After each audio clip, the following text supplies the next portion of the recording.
You're listening to Soap Dirt, the latest in television entertainment news.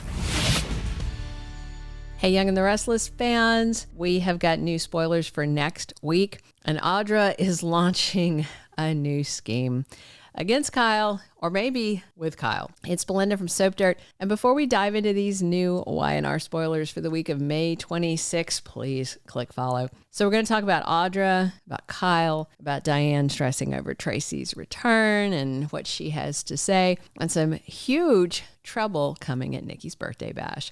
All right, so at the end of this week, we've got Diane and her son Kyle having a heart-to-heart, and Claire's a big topic they're discussing along with Audra. Right now, Jack and Diane are planning their honeymoon. You know, the one they never had when they got married. They're going to be leaving town and are going to stay away for several weeks unless something happens to mess that up.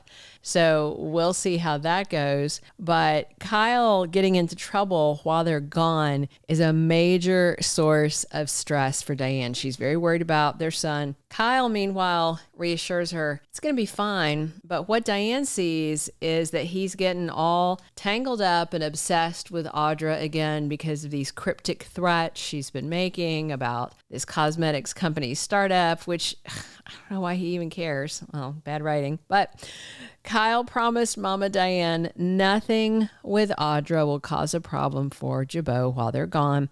But Diane also knows that Claire doesn't want him getting close to Audra either, and it could mess up their relationship. So his mom is pressing, and Kyle admits to Diane that sometimes he feels like he's a lot like Victor. Not a good thing, right?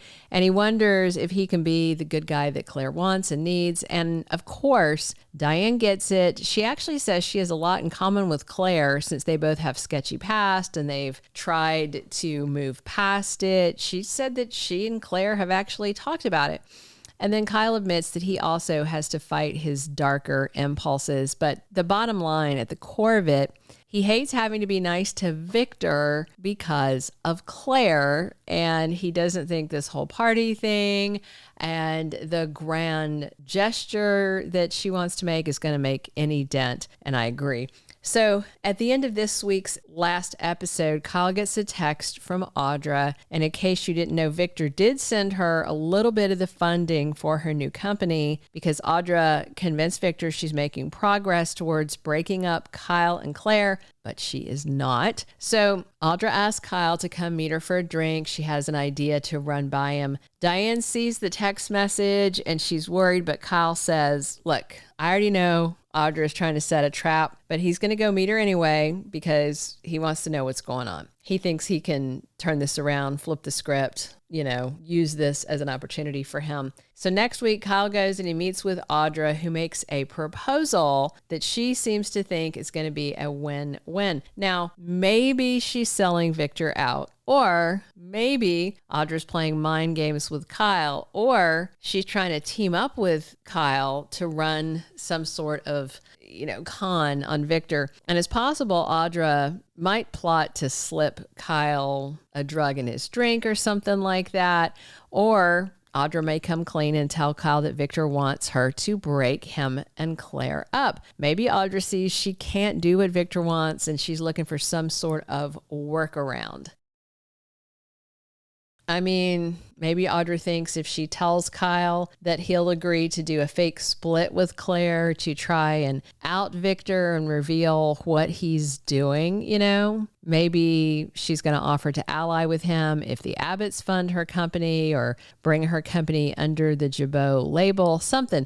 We'll see how it goes. Audra is always sketchy, and right now Nate has got a very close eye on her, and I don't think she's aware of that. And Audra better be careful, or she's going to mess around and lose her man. So also next week, as Jack mentioned, Tracy Abbott is coming home from New York. He also mentioned Ashley coming, but we haven't seen that confirmed yet. We just know that Beth Maitland is confirmed back. So this is the first time Tracy's been back to Genoa City since her lying psycho fiance Martin Laurent was exposed as Sharon and Phyllis's kidnapper.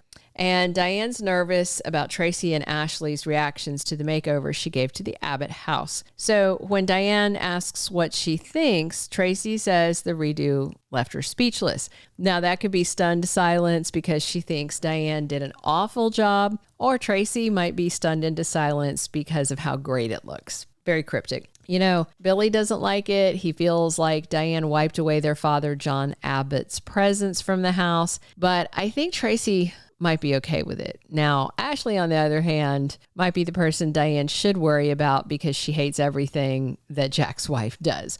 So we'll wait and see what her reaction is. And also, at the end of this week, Nikki has dinner with Lauren over at the GCAC, and she's showing off the pretty locket that Victor got her as an early birthday gift. And then Lauren drops a bombshell and warns her that Michael's quitting, and he went to tell Victor. And of course, Nikki's very worried because Michael's the only person that reins in Victor's worst impulses. As we all know, Nikki caves in and lets Victor get away with everything. Nikki is his top enabler, but, you know, Adam's right behind him. Victoria's in there. Nick's more likely to push back. But the whole Newman family really needs to just stage some sort of attitude intervention and get Victor under control. But then again, that may not ever be possible. So when Jack shows up and sees Nikki with Lauren, he agrees, yeah, Michael's doing the right thing. Nikki heads off to check in with an irate Victor. We'll see if she can talk him out of his temper fit, but I doubt it. He's upset. He has lost his sneaky lawyer and top co-conspirator, Michael Baldwin.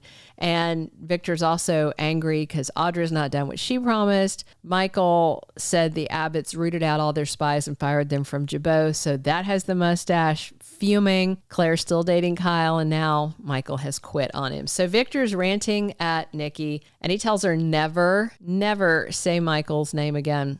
I'm assuming Lauren and Michael are going to be at the party, so that's going to be a little awkward.